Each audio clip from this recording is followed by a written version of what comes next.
Muy bien, chicos, vamos a ver ahora el tercer condicional. Para empezar mi condicional hay que recordar que siempre tenemos el if en los condicionales. Después del if tengo un sujeto. Siempre hay que mencionar los sujetos en nuestras oraciones, ya sea los pronombres I, you, we, he, she o it, o los nombres personales, Mary, my mom, el que sea. Y después tenemos el pasado perfecto. Si no recordamos el pasado perfecto, ahorita lo voy a recordar. Y el pasado perfecto tiene participios, entonces vamos a estar utilizando mucho los participios. Todo esto forma parte de una causa. ¿Qué es lo que hubiera sucedido si? Y luego tengo la parte de la consecuencia en un morado, un color morado. Tengo el sujeto primero, siempre hay que mencionarlo, en inglés sobre todo. El would o el wouldn't, ahí se va a quedar en negativo. ¿Sí? Si yo quiero decir una oración en negativo, mi negativo se va a quedar en el wouldn't. Y luego tengo el have. El have se va a quedar tal y como está. No voy a pensar si el sujeto es singular. No voy a pensar en el has. No voy a pensar en el had. Solamente el have. Y ahora, después de eso, al final, mi verbo tiene que estar en pasado participio. ¿Cuál es el pasado participio? Si no se acuerdan, son los verbos que vienen en la tercera columna en cualquier hoja de verbos irregulares. Voy a dejar una como quiera en la descripción. Y si no, pues simplemente es regular, le agrego ed. ¿Ok? Vamos a ver entonces cómo es este pasado perfecto, por si no se acuerdan. El pasado perfecto que tenemos ahí en azul, en la causa, el de sí, es el que yo utilizo el have, o si lo quiero decir en negativo, hadn't, el no, y el verbo en participio. Otra vez vamos a estar utilizando mucho los verbos participios. Esto es para decir él hubiera, si yo hubiera, si ellos hubieran. Esa es nuestra causa, esa es la primera parte de nuestra oración.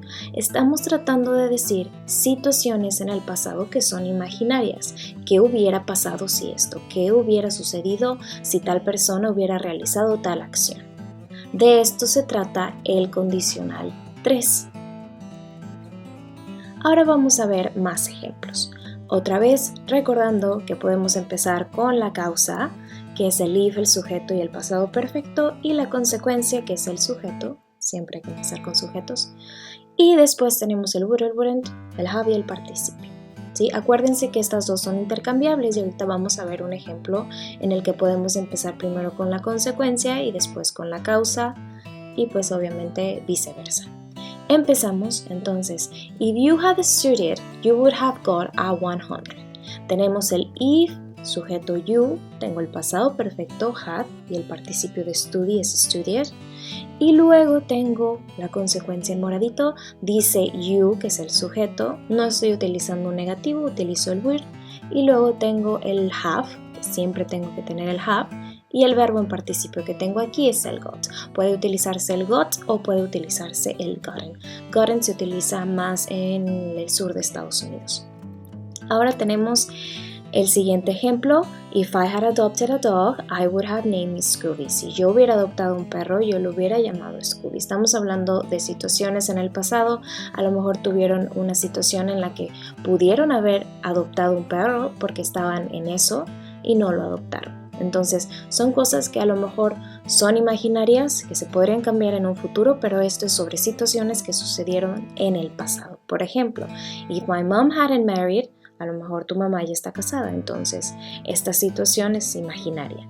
Si mi mamá no se hubiera casado, si se fijan estoy utilizando el negativo de had, si mi mamá no se hubiera casado, she would have moved to Europe. Ella se hubiera mudado a Europa. Ahora tenemos el ejemplo que les decía, en donde podemos intercambiar primero decir la consecuencia y después la causa. Tenemos if I had practiced violin, I would have played in an orchestra.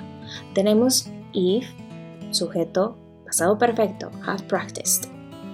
Y luego tengo el would have y el verbo en participio, play, tengo played. Pero puedo empezar con la consecuencia. I would have played in an orchestra. I would have played in an orchestra if I had practiced violin. Aunque esté cambiando, primero diciendo mi consecuencia, yo hubiera tocado en una orquesta si yo hubiera practicado violín. Aunque esté cambiando los del lugar, si se fijan, no estoy poniendo el would con el if. Eso es lo principal. saber que podemos cambiar y decir situaciones en diferente manera, primero la consecuencia, pero la estructura tiene que ser la misma. Si el if me está diciendo que solo va el pasado perfecto y la consecuencia no viene if, solamente sujeto, would o wouldn't have y el participio, así lo tengo que dejar. Entonces, continuamos, terminamos y vamos a contestar una pequeña encuesta que va a aparecer en la esquina. Ya saben, es sobre lo que entendimos sobre el condicional 3. Goodbye.